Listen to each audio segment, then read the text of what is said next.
किसी ने कहा बिना कलश के प्राण प्रतिष्ठा कैसे होगी? किसी ने कहा बिना कलश के प्राण प्रतिष्ठा कैसे होगी?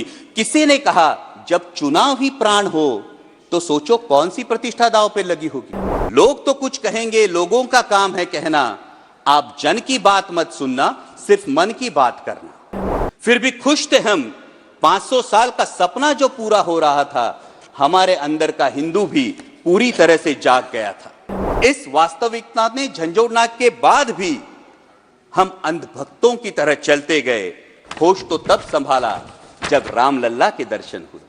महामहिम राष्ट्रपति जी ने राम मंदिर के निर्माण की बात की और मर्यादा पुरुषोत्तम प्रभु श्री राम, हमारे रामलल्ला जो विराजमान हुए, उसके लिए मैं समूचे देश का अभिनंदन करता हूं और उसी के बारे में कुछ पंक्तियां कहकर मैं अपनी वाणी को विराम दूंगा। अध्यक्ष महोदय, जब रामलल्ला की प्राण प्रतिष्ठा की बात आई तो किसी ने कहा बिना कलश के प्राण प्रतिष्ठा कैसे होगी? किसी ने कहा बिना कलश के प्राण प्रतिष्ठा कैसे होगी? किसी ने कहा जब चुनाव ही प्राण हो तो सोचो कौन सी प्रतिष्ठा दांव पे लगी होगी। लोग तो कुछ कहेंगे, लोगों का काम है कहना, आप जन की बात मत सुनना, सिर्फ मन की बात करना।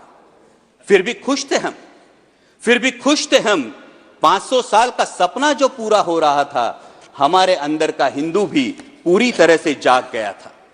तो चल पड़े अयोध्या की ओर, रामलल्ला की दर्शन की आस लगाए। चल पड़े अयोध्या की ओर, रामलल्ला के दर्शन की आस लगाए। जो सामने नजारा देखा वो देखकर दंग रह गए। वो 3 मंजिलें, 400 खंबे, 32 सीढ़ियां, जय श्री राम का नारा लगाते हुए हम सीढ़ियां चढ़ने लगे। रामलल्ला से क्या गुहार लगाए ये सोचने लगे।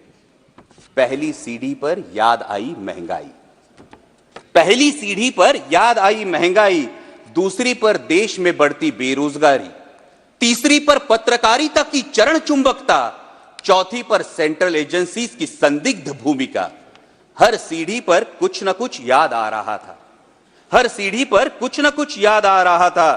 कहीं 15 लाख का जुमला, कहीं किसानों का आक्रोश था, कहीं महिला कुश्तीगिरों की वेदना थी, कहीं सालाना 2 करोड़ रोजगारों का वादा था, कहीं बढ़ती सांप्रदायिकता थी, तो कहीं चुनिंदा पूंजीपतियों पर मेहरबान हमारी सरकार का चेहरा था। इस वास्तविकता ने झंझोड़ने के बाद भी हम अंधभक्तों की तरह चलते गए। होश तो तब संभाला जब रामलल्ला के दर्शन हुए। हमें नतमस्तक देख रामलल्ला मुस्कुराते हुए बोले, हमें नतमस्तक देख रामलल्ला मुस्कुराते हुए बोले, मैं कल भी था, आज भी हूं, कल भी रहूंगा। जितना इस मंदिर में हूं उतना ही तुम्हारे मन में रहूंगा। लेकिन याद रखना हमेशा मैंने त्रेता युग में रामराज जलाया था, तुम कलियुग में जीते हो जहां संविधान ने गणराज जलाया है। धर्म समाज का किनारा जरूर है, लेकिन देश एक बहती धारा है। किनारे को धारा के बीच में लाया तो प्रवाह अड़ जाता है, प्रगति के पथ से हट जाता है। इसलिए धर्म का ठेकेदार नहीं, पहरेदार बनना चाहिए।